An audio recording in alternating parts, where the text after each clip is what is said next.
Breaking news. এই ভিডিওটা সবাই সর্বোচ্চ শেয়ার করবেন, বিশেষ করে বিএনপি জামাতের এনসিপির নেতাকর্মীরা অবশ্যই শেয়ার করবেন। হঠাৎ করে যদি দেখেন রাষ্ট্রপতি শাহাবুদ্দিন তার ফেসবুকে ঘোষণা দিয়েছে, কমরেড বের হয়ে এসো, তাড়াতাড়ি তোমরা রাষ্ট্র দখল করো, অথবা আওয়ামী লীগ তোমরা রাজপথে নামো, আমি তোমাদের সাথে আছি, অথবা আর্মিকে পাওয়ার ওভার হ্যান্ড ওভার করে দিচ্ছি, অথবা ডক্টর ইউনূসের বিরুদ্ধে বিদ্রোহ ঘোষণা করলাম।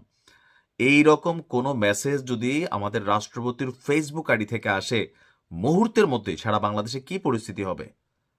তবে এরকম কোনো মেসেজ যদি রাষ্ট্রপতির যে ভেরিফাইড আইডি সেখান থেকে দেখেন, তাহলে বুঝে নেবেন যে এটা হ্যাকাররা করেছে। চাঞ্চল্যকর ঘটনা। এটা কিন্তু আসলে নিরাপত্তা ইস্যুকে প্রশ্নবিদ্ধ করে তোলে যে বাংলাদেশের রাষ্ট্রপতি শাহাবুদ্দিনের যে ভেরিফাইড ফেসবুক আইডি, এটাকে হ্যাক করা হয়েছে। রাষ্ট্রপতির আইডি হ্যাক করার কারণ কি হইতে পারে? কারণ ওনার আইডি থেকে একটা মেসেজ ক্রিয়েট করলে মুহূর্তের মধ্যে দেশে ম্যাসাকার হয়ে যাবে, এটাই স্বাভাবিক, তাই না? কোনো ভালো উদ্দেশ্যে নিশ্চয়ই রাষ্ট্রপতির আইডি হ্যাক করা হয়নি। আর রাষ্ট্রপতির আইডি কতটুকু নিরাপদ, এটার প্রটোকল সিস্টেম কি, কারা দেখভাল করেন যে একজন রাষ্ট্রপতির আইডি হ্যাক হয়ে যায়? যে কাজটা করছে হ্যাকারের বাপ, বোঝাই যাচ্ছে। গতকালকে রাতেই এই তথ্য গণমাধ্যমে এসেছে। আর এই তথ্য দিয়েছেন কে? রাষ্ট্রপতির সহকারী একান্ত সচিব মোহাম্মদ সাগর হোসেন। এমনকি জনগণকে এটাও তিনি আহ্বান জানিয়েছেন যে ওনার ফেসবুক আইডি থেকে কোনো পোস্ট আসলে যেন কেউ বিভ্রান্ত না হয়। এদিকে সন্ধ্যায় ভেরিফাইড ফেসবুক আইডি থেকে জানানো হয়েছে আমার ফেসবুক আইডি হ্যাক।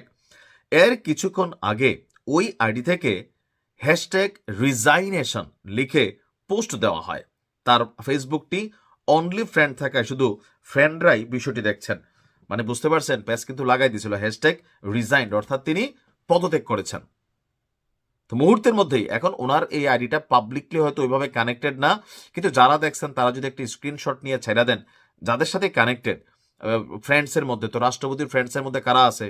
নিশ্চয় সেনা অফিসাররা, পুলিশের বড় অফিসাররা, সশস্ত্র বাহিনীর বড় অফিসাররা, রাজনৈতিকভাবে বা উপদেষ্টা পরিষদের বড় বড় মানুষটা নিশ্চয় ওনার ফ্রেন্ড লিস্টে আছেন। এখন হঠাৎ করে যখন তিনি দিলেন রিজাইন্ড হ্যাশট্যাগ, তো মুহূর্তের মধ্যে তো একটা ভয় তৈরি হয়ে যাবে, প্রশাসনের বিভিন্ন জায়গায় দৌড়াদৌড়ি শুরু হয়ে যাবে, বা এই খবর আওয়ামী লীগের কাছে যাইতে পারে, বিএনপি জামাত, কেউ না কেউ তো ওনার ফেসবুক আইডিতে কানেক্টেড আছেন। মুহূর্তের মধ্যে দেশে কি পরিমাণ অস্থিতিশীল পরিবেশ তৈরি হতে পারে। এই ভিডিওটা আপনারাও শেয়ার করবেন, জনগণ যেন বিভ্রান্ত না হয় ওনার আইডিটা আসলে হ্যাক হয়েছে। তবে এই থেকে শিক্ষণীয় কোনটা? রাষ্ট্রের সর্বোচ্চ গুরুত্বপূর্ণ ব্যক্তি হচ্ছে প্রেসিডেন্ট। প্রধানমন্ত্রীর চেয়ে কিন্তু গুরুত্বপূর্ণ কে? প্রেসিডেন্ট। তো ওনার ফেসবুক আইডিটা আমরা কি নিরাপত্তা দিচ্ছি, তাহলে বাকিদের অবস্থা কি? এটা কিন্তু একটু বোঝা উচিত। আমাদের প্রযুক্তিতে বাংলাদেশ এখনো অনেক পিছিয়ে। বিশ্বাস করেন, বাংলাদেশে যদি বড় মাপের কোনো হ্যাকার ধরে পুরো সিস্টেম হ্যাং করে ফেলতে পারবে, পুরো সিস্টেম। যেমন ধরেন ইসরায়েল ইরানে যেদিন হামলা চালাইলো, ইরানের প্রটোকল ভাইঙ্গা সেখানে তারা সিস্টেম হ্যাক করছিল।